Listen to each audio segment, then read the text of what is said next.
Assalamualaikum warahmatullahi wabarakatuh. Welcome to podcast konseling dan edukasi BK Universitas Muhammadiyah Metro. Tempat kita ngobrol santai tapi penuh makna. Bersama saya tentunya Afifah yang akan mendampingi perbincangan kita kali ini. Nah, di tengah berkembangnya pendidikan, isu inklusivitas di kampus jadi hal yang sangat penting untuk kita bahas. Karena tanpa sadar kita melupakan hal yang sangat penting, yaitu kita bagaimana bisa menciptakan ruang yang setara, nyaman, dan inklusif bagi semua orang, tentunya di lingkungan kampus kita sendiri. Nah, pada kesempatan kita kali ini kita akan lebih mengupas lebih dalam terkait disabilitas di lingkungan kampus, mulai dari memahaminya dan realita yang terjadi di lapangan, serta kita sebagai mahasiswa itu gimana sih harus bersikap dan menciptakan lingkungan yang lebih inklusif. Tentunya saya tidak sendirian pada hari ini, telah bergabung bersama saya. Beliau adalah seseorang yang luar biasa dan telah banyak berkontribusi dalam mendampingi serta memperjuangkan layanan disabilitas bagi mahasiswa di kampus. Beliau adalah Ketua Pelita. Mari kita sambut, beliau adalah Ibu Sahidatus Solihah. Beri tepuk tangan semuanya. Gimana Bu, kabarnya sehat? Alhamdulillah luar biasa. Afifah gimana, sehat? Alhamdulillah Bu, sehat, tapi sedikit nervous nih Bu, karena pertama kali nih aku ngomong langsung kayak face to face, kayak apa ya, membahas yang lebih dalam gitu guys. Nah Ibu, sebelumnya Afifah ucapin terima kasih karena Ibu sudah menyempatkan hadir ke podcast hari ini di tengah kesibukan yang Afifah lihat itu di status WA beliau. Luar biasa guys, tiba-tiba di kampus, tiba-tiba di tempat yang lain, dan setiap hari seperti itu. Terima kasih ya Bu ya. Terima kasih ya sudah mengundang saya untuk hadir di podcast edukasi dan konseling. Nah Ibu, sebelum kita laju ke topik utama, bisa Ibu memperkenalkan diri, Ibu aktivitasnya, kemudian peran Ibu sebagai Ketua Pelita, kesehariannya gitu ya Bu. Boleh, silahkan. Oh boleh, nama lengkap saya Sahidatus Solihah, biasa dipanggil Ibu Ida ya, baik di kampus maupun di rumah. Saya di sini ditugaskan di Prodi Pendidikan Ekonomi. Dosen ekonomi ya Bu ya? Pendidikan Ekonomi. Kemudian saya juga diberi amanah ya untuk menjadi Ketua Pusat Edukasi dan Layanan Inklusi, atau biasa teman-teman panggil Pelita ya di UM itu. Benar, Pelita. Seperti itu. Jadi keseharian Ibu salah satunya adalah dosen BK di Pendidikan Ekonomi teman-teman, dan menjadi diberi amanah sebagai Ketua Pelita. Nah Ibu, sebelumnya Ibu keren sekali nih, di tengah padatnya Ibu bisa membagi waktu. Viva perlu belajar nih lebih dalam sama Ibu bagi waktunya gimana. Nah Bu, mungkin Ibu bisa terlebih dahulu menjelaskan apa sih itu disabilitas secara umum dan jenis-jenisnya untuk teman-teman pendengar. Tentunya pasti banyak yang masih salah paham terkait disabilitas itu. Oke, kalau untuk sekarang ya, disabilitas itu bahasa halusnya ya teman-teman yang memiliki kebiasaan berbeda ya secara umum seperti itu. Dan untuk jenis-jenis disabilitas itu sendiri ada disabilitas fisik ya, yang biasa teman bisa lihat langsung ya, mungkin biasa teman-teman yang mungkin menggunakan kursi roda, alat bantu jalan, kemudian yang mungkin tangannya ya amputasi seperti itu disabilitas fisik.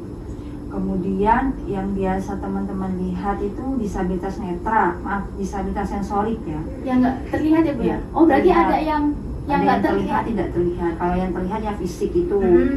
Kemudian kalau yang tidak terlihat itu yang bisa teman-teman tahu ada disabilitas sensorik tadi. Disabilitas sensorik itu contohnya teman-teman yang tidak bisa melihat, tidak bisa mendengar, seperti itu. Kemudian untuk teman-teman yang netra itu biasanya juga ada yang masih ada sisa-sisa penglihatan ya. Seperti itu. Biasanya mereka menggunakan alat bantu kacamata, atau ketika menulis, mengetik itu hurufnya harus besar ya. Hurufnya harus ukurannya besar seperti itu. Kalau disabilitas tunarungu netra, maaf tunarungu dan wicara itu ada juga yang full tidak bisa mendengar, namun ada juga yang masih ada sisa-sisa pendengaran seperti itu. Jadi biasanya mereka menggunakan alat bantu dengar, itu yang sensorik. Kemudian ada disabilitas intelektual ya. Intelektual itu IQ-nya di bawah rata-rata, di bawah 75-70 seperti itu. Yang bisa dikatakan dia juga lamban belajar, itu termasuk disabilitas intelektual yang kita tidak bisa lihat ya. Ya benar. Bisa melihat dengan adanya tes seperti itu, tes IQ gitu ya. Kemudian ada disabilitas mental ya. Disabilitas mental teman-teman itu tidak bisa terlihat ya, tidak Iya. terlihat ya bagi kita. Berarti banyak ya Bu nggak terlihat itu? Banyak. Itu kalau mental yang terlihat Ya. itu ya yang parah itu yang di jalanan itu ya. Orang Oh. bilang seperti itu. Yang maaf idiot itu beda Bu? Beda. Beda. Disabilitas mental itu ada diantaranya seperti autis. Autis itu juga ada yang sedang, berat, ringan seperti itu. Kemudian ada yang schizofrenia. Ya kalau yang di jalanan itu bisa dikatakan dia yang parah. Bilang autis seperti itu. Schizofren. Kemudian ada juga yang depresi, termasuk bagian dari disabilitas mental. Kemudian ada disabilitas yang ini ya, apa namanya, lebih dari satu. Itu maksudnya Yang gimana Bu? Dia juga misal nih, dia itu fisik juga intelektual kayak gitu, Jadi ganda. kombinasi gitu ya? Disabilitas ganda, lebih dari satu disabilitas misalnya seperti itu, disabilitas ganda namanya. Ternyata Seperti itu. banyak juga Bu yang kalian terlihat. Viva juga pernah waktu itu tuh sebenarnya ya benar, kalau kita nggak mengetahui disabilitas yang tidak terlihat, kita melihat orang itu pasti biasa aja. Contohnya Viva waktu pernah ikut pengabdian yang ada komunitas Kopala kalau nggak salah. Itu kan rata-rata autis tuh. Viva kadang lihat ini kayaknya orangnya masih anaknya biasa aja, tapi ternyata memiliki disabilitas sendiri ya Bu ya yang tidak terlihat. Nah ini sebuah kita dapat pemahaman yang lebih dalam teman-teman. Jadi disabilitas itu banyak macamnya, di antaranya yang tidak terlihat dan tidak terlihat. Nah Bu, kalau kita tarik ke konteks pendidikan, menurut Ibu sendiri, apakah lingkungan kampus kita sendiri itu sudah bisa dikatakan lingkungan yang inklusif atau ada hal yang perlu dibenahi? Kalau di UM itu sendiri masih menuju kampus inklusi. Nah, inklusi itu tidak hanya dari bangunannya ya, misalkan nih aksesibel untuk teman-teman yang netra, kemudian ada apa namanya paving block apa ya bahasanya itu, kalau jalan pakai tongkat itu ada kuning-kuning itu seperti itu. Sebentar ya. Kemudian dan untuk teman-teman mungkin yang disabilitas fisik ya, ada apa namanya lift misalnya seperti itu. Yang khusus Ya, atau kalau tidak ada lift biasanya pakai apa namanya kayak tangga, bukan tangga, apa namanya saya lupa. Biasanya kan ada nih tingkat, terus ada yang seperti itu loh. Ya paham, tapi aku Viva juga lupa namanya. Nah itulah ada yang seperti itu. Jadi untuk naik apa namanya teman-teman disabilitas fisik mungkin yang menggunakan kursi roda itu bisa aksesibel. Tapi kayaknya di kampus 3 ada ya Bu yang di... Ya di kampus 3 alhamdulillah sudah ada. Kalau di kampus 1 masih belum sepenuhnya kan udah bangunan lama ya. Tapi ya nggak mungkin ya kita ada teman yang 2 atau 1-2 yang disabilitas fisik tiba-tiba kita harus bangun apa namanya lift misalnya, itu harus ada lift.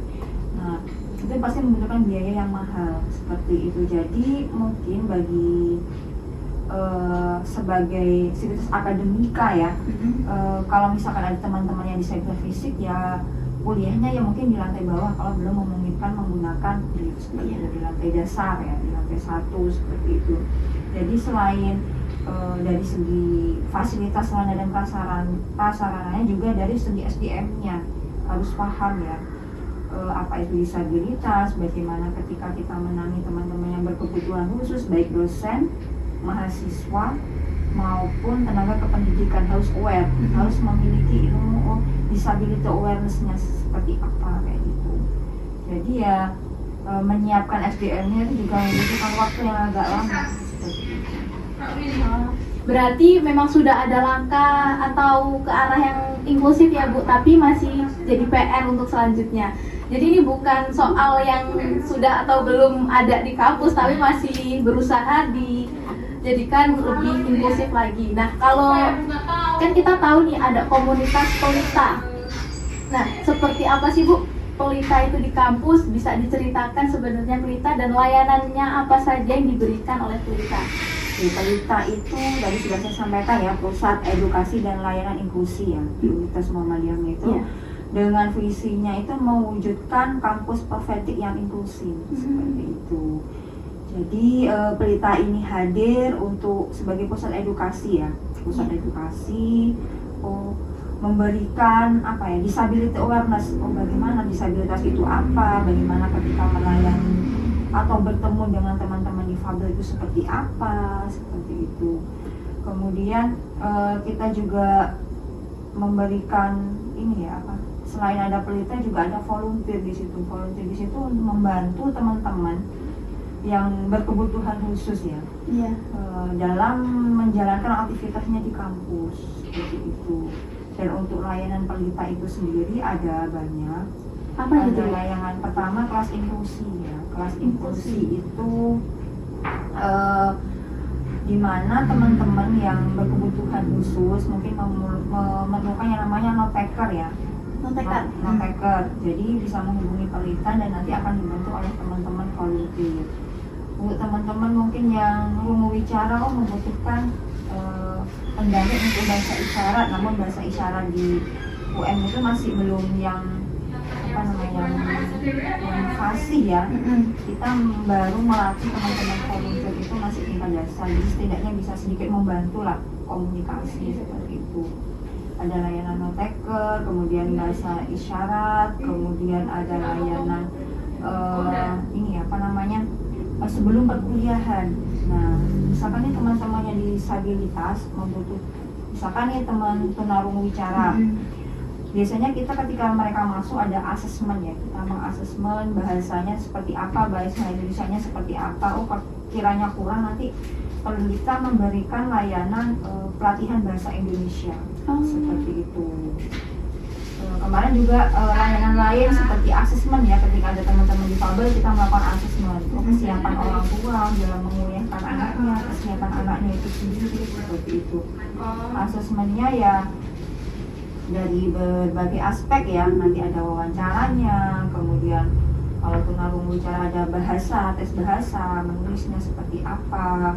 Kemudian kami juga ada layanan konseling bekerja sama dengan LDK. Jadi teman-teman warga UM Metro yang membutuhkan layanan konseling bisa menghubungi pelita.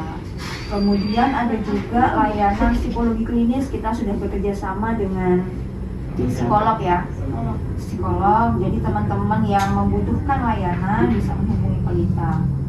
Biasanya kemarin sudah ada yang apa namanya menggunakan layanan kami psikologi klinis. Kemudian ada layanan psikiatri yang membutuhkan psikiater ya, seperti itu juga ada. Kemudian layanan lain itu yang sementara ya, ada banyak layanan. Wah, kebetulan Ibu kan Viva juga ini termasuk relawan pelita teman-teman. Nah, jadi yang Ibu katakan ini emang cukup relate yang disampaikan dan memang aku juga terjun langsung ke lapangan. Waktu itu pernah mengikuti kelas bahasa isyarat teman-teman. Nah, jadi kita benar-benar di situ kan belajar sama orang yang tunarungu ya. Jadi kita di kelas itu benar-benar sunyi dan kita juga berasa terjun ke kehidupan yang benar-benar sunyi itu teman-teman. Jadi layanan yang diberikan pelita ini juga merupakan sebuah tempat yang semoga jadi tempat yang lebih aman dan tempat teman-teman untuk saling support tentunya untuk mahasiswa disabilitas. Jadi senang banget Bu kalau melihat upaya-upaya yang Ibu lakukan ini berjalan terus. Dan kemarin Viva dengar ada mahasiswa baru ya? Ya, ada mahasiswa dengan tunarungu bicara yang mendaftar di UM Metro, itu kami asesmen, kemudian kami menerjunkan para volunteer untuk mendampingi proses pendaftaran seperti itu. Nah Bu, dari kan tadi katanya ada maba nih. Nah, dari itu tuh praktiknya tentu tidak selalu berjalan mulus. Selama ini apa aja sih Bu tantangan yang sering dihadapi dari baik mahasiswanya ataupun dari sistem kampus itu? Tantangan ya. Iya. Kalau untuk tantangan ini SDM menurut Ibu. kacamata saya ini sumber daya manusianya. Untuk apa ya? Mengajak teman-teman semua warga UM Metro ya, baik dosen, tenaga kependidikan maupun mahasiswa untuk aware, peduli pada disabilitas itu yang tidak semudah membalikkan telapak tangan ya. Kita membutuhkan waktu seperti itu. Masa kita mau nunggu ada kerabat atau anak kita mungkin disabilitas harus peduli ya? Enggak ya? Enggak. Seperti itu. Sejauh ini dari SDM-nya yang pertama harus sadar bagaimana melayani seperti itu. Kemudian ketika di kelas menjadi seorang dosen itu harus seperti apa karakteristik pembelajarannya itu juga harus diperhatikan. Misalkan nih untuk teman-teman yang umum bicara, baiknya dia duduk paling depan karena dia nanti ada alat komunikasi yang dari speech to text, atau biasanya teman-teman tunarungu itu juga bisa membaca mimik seperti itu. Jadi dari raut wajah Bu ya? Mimik. Oh, mimik. Mulut kita biasanya dia tahu bahasa singkat seperti itu, dia paham biasanya. Jadi kalau ada mahasiswa tunarungu, baiknya dia duduk paling depan. Seperti itu. Di sana dia pasti akan naruh HP-nya, kemudian ada speech to text, nanti dia akan mempelajari seperti itu. Terus ada teman-teman misalkan yang menggunakan alat bantu ya, yang fisik, ya dia baiknya duduk paling depan dan dekat pintu biar dia mudah dalam aksesibel keluar masuk. Oh, jadi benar-benar perlu diperhatikan dalam suasana kampus di dalam kelasnya Bu ya. Kalau itu tunarungu itu duduknya di depan, dan yang fisik itu kalau disabilitas fisik dia harus duduknya dekat dengan pintu. Nah Bu, isu inklusivitas juga itu kan bukan cuma tanggung jawab. Tadi kan Ibu juga ada mencetil kita tuh harus awareness yang ditingkatkan karena SDM-nya juga benar-benar kayak masih kurang tentang disabilitas. Kalau bukan kurang sih, perlu ditingkatkan. Seperti itu. Nah, tadi kan kalau kita nih Bu, biar tidak salah diartikan oleh mahasiswa disabilitas itu gimana Bu? Karena nanti kita kan kayak mau membantu tapi kan mungkin dia yang maaf itu merasa gimana, jadi kayak sikap kita yang benar tuh harus gimana Bu? Ya, diperhatikan ya etika ketika bertemu dengan teman-teman berkebutuhan khusus disabilitas. Misalnya nih ada teman yang disabilitas fisik, nah ketika mau ngobrol ya langsung ngobrol sama dia aja, jangan dengan pendampingnya. Misalnya kita perlu menyinggung ya, jika ingin membantu tanyakan dulu dengan sopan, butuh bantuan tidak, jangan tiba-tiba langsung membantu, kita kan menyinggung kan? Iya benar, harus tanya dulu. Kemudian ya jangan, misalkan dia menggunakan kursi roda terus dia ke toilet, jangan tiba-tiba naruh barang sembarangan, taruh barang kita di kursi rodanya dia, seperti itu kan kurang sopan. Kemudian misal bertemu dengan teman-teman tunanetra nih, kalau ketika bertemu ngobrol ya ngomong, namamu siapa? Oh saya Ida gitu. Jadi langsung to the point aja gitu. Iya, saya Ida, mau ngobrol apa? Kemudian misalkan mau memberikan petunjuk jalan ya yang jelas, di sebelah kanan kamu, di sebelah kiri kamu. Kemudian jika kalian mau mengantarkan dia ya, misalkan ke gedung rektorat misal ya, dia biar memegang pundak kamu, memegang tangan kamu, bukan kamu yang menggandeng dia, seperti itu. Misalkan itu untuk yang tunanetra. Dan teman-teman, kalau untuk teman-teman tunarungu bicara nih, kalau ngomong sama dia ya yang simple aja. Nah Bu, tadi kan Ibu sudah memberitahu juga tentang layanan di Pelita. Itu tuh sebenarnya kadang masih banyak yang belum tahu. Jadi layanan Pelita itu khusus untuk lingkungan kampus atau bisa digunakan untuk di luar? Sejauh ini layanan Pelita masih fokus di kampus dulu ya Mbak. sejauh ini memang banyak sih yang menghubungi minta layanan psikolog klinis dan lain sebagainya seperti itu.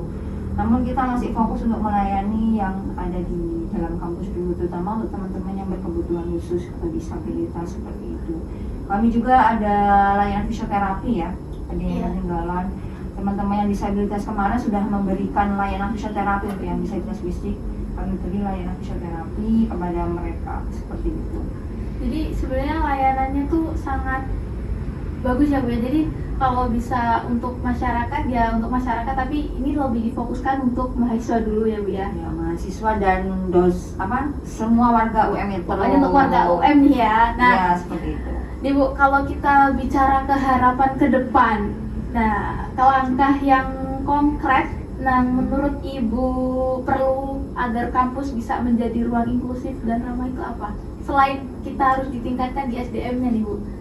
Yang pasti SDM-nya dulu Ya, ya, disability awareness-nya perlu ditingkatkan, sosialisasi ke dosen, kemudian ke tenaga kependidikan, ke mahasiswanya juga itu harus ditingkatkan. Tidak sekali ya, itu harus berkali-kali seperti itu. Untuk yang kedua, rencana kami ya, insya Allah bulan depan kita akan melaksanakan yang namanya seminar, bisa dikatakan seminar atau workshop ya, mengenai pendidikan inklusi di perguruan tinggi itu seperti apa. Kemudian teknologi asistif dalam pembelajaran teman-teman disabilitas itu apa, itu nanti yang akan kami langkah selanjutnya yang akan kami laksanakan. Selanjutnya langkah yang akan kami lakukan itu memberikan pelatihan kepada tenaga kependidikan ya, terutama di bidang layanan. Ketika ada teman-teman disabilitas itu apa sih yang harus dilakukan seperti itu. Ketika dia menggunakan kursi roda, gimana sih cara membantunya. Ketika dia menggunakan truk, bagaimana membantunya. Ketika ada teman-teman yang tunarungu, bagaimana melayaninya seperti itu. Dari satpam sampai kepada bagian pelayanan lainnya seperti itu. Dan itu disability awareness ya harus dilakukan setiap tahun, terutama nanti ketika ospek ya, karena kita tidak semuanya lewat pelita ya teman-teman berkebutuhan khusus. Ada yang mungkin jalur langsung ya, mungkin teman-teman yang disabilitas mental, mungkin dia tidak tahu kalau dia itu termasuk disabilitas mental ya. Oh, berarti atau disabilitas intelektual. Jadi pengennya itu nanti rencana kami ke depan ketika ada maba, ketika ospek, itu kami akan membagikan kuesioner ya, untuk mendeteksi lah, kira-kira mahasiswa UM ini ada yang disabilitas fisik, mental, intelektual tidak. Kemudian juga kami akan memberikan disability awareness kepada mahasiswa baru agar mereka tahu seperti itu. Nah iya Bu, semoga harapannya bisa tercapai. Jadi tapi kemarin Viva lihat kayaknya ada mahasiswa kita yang mengalami disabilitas tapi prestasinya luar biasa ya Bu ya. Itu kemana sih Bu dia? Dari kemarin tuh ada teman-teman, ada salah satu ya teman difabel dari UM Metro semester 2. Dia kebetulan kemarin saya support dia untuk mengikuti berbagai lomba. Yang pertama lomba yang dia ikuti di Surabaya, pembuatan UMKM. Kemudian saya dihubungi oleh pihak kemahasiswaan, mungkin ada mahasiswa difabel yang berprestasi ya. Saya rekomendasikan dia, dan alhamdulillah dia juara 1 Mawapres di UM Metro. Kemudian juara 1 kemarin di Surabaya itu juga, dan kemarin ke Malaysia. Penang ya, kalau nggak salah. Iya, kalau nggak salah di Penang juara berapa itu? 3 apa 2 ya itu? Pokoknya juara teman-teman. Juara, saya lupa juara berapa dia. Nah itu sangat luar biasa, mengapresiasi buat kita semua bahwasannya tidak semua mahasiswa difabel itu mungkin dia memiliki keterbatasan, tapi pasti ada kelebihannya. Contohnya mahasiswa difabel itu udah nyampe internasional walaupun masih maba teman-teman. Aku sendiri aja ya belum sampai ke internasional. Jadi sebagai aku sendiri yang kayak ya aku juga nggak sempurna, cuman melihat teman-teman difabel juga bisa lebih ke jenjang yang di tingkat internasional, jadi kayak wah luar biasa teman-teman, bisa memotivasi saya. Nah Jangan mau kalah loh ya yang lain ya. Bener Bu, aku aja kayak aduh ini gimana ya, aku juga pengen. Sempat aku ngontek Bu Ida, Bu saya pengen gitu waktu itu. Atau Bu Ida semangat gitu. Ya semangat, tapi akunya nah Bu, Harus semangat dong Pak. ya semangat Bu. Nah setelah ini Pelita itu ada acara yaitu workshop ya Bu kalau nggak salah tadi. Ya insya Allah diagendakan bulan depan ya, Bulan mengenai pendidikan inklusi di perguruan tinggi dan teknologi asistif itu untuk para dosen dan para volunteer nanti wajib belajar di situ. Nah Bu, sepertinya obrolan kita tuh sudah di penghujung nih. Jadi aku juga makin paham. Ternyata tadi ada sih salah satu yang Ibu katakan ada disabilitas yang non fisik, tapi yang benar-benar aku juga asing. Jadi kayak oh ternyata ada nih yang selain mental sama yang apa tadi Bu? Wah. Intelektual. Nah, yang mental ini tadi aku baru tahu kalau yang di jalan-jalan itu tadi. Nah, jadi kan Schizophrenia. iya benar itu jadi kayak oh ternyata ada. Jadi itu pemahamanku juga makin lebih meningkat tentang disabilitas, yang bahkan hal-hal sederhana yang kita lihat biasa aja ternyata memiliki keterbatasan ya Bu ya. Nah sebagai bagian dari kampus dan juga saya pribadi sebagai relawan Pelita, aku juga merasa ini pengingat bagiku untuk lebih awareness. Ya itu aja sih Bu, semoga kita juga saling mendukung dan menghargai satu sama lain. Ibu bisa menyampaikan pesan atau kata untuk para teman-teman pendengar? Oke, pesannya ya. Iya. Kalau tidak bisa menjadi penerang di kegelapan, jangan memandangkan api lilin yang sudah menyala. Masya Allah. Misalkan teman-teman difabel itu ingin belajar, Ya. ingin kuliah, ingin ikut kompetisi ya, harapannya kita semua bisa mendukung dan memfasilitasi. Jangan sampai ada perilaku kita atau ucapan kita yang bisa mematahkan semangat mereka. Luar biasa, kata-katanya sangat dalam teman-teman. Nah mungkin itu saja pada pertemuan kali ini. Saya Afifah yang mendampingi Bu Ida untuk perbincangan hari ini pamit undur diri dan mohon maaf jika ada salah kata ya Bu ya, dan kepada Allah saya mohon maaf, mohon ampun. Saya akhiri, wassalamualaikum warahmatullahi wabarakatuh. Sampai jumpa di obrolan selanjutnya teman-teman.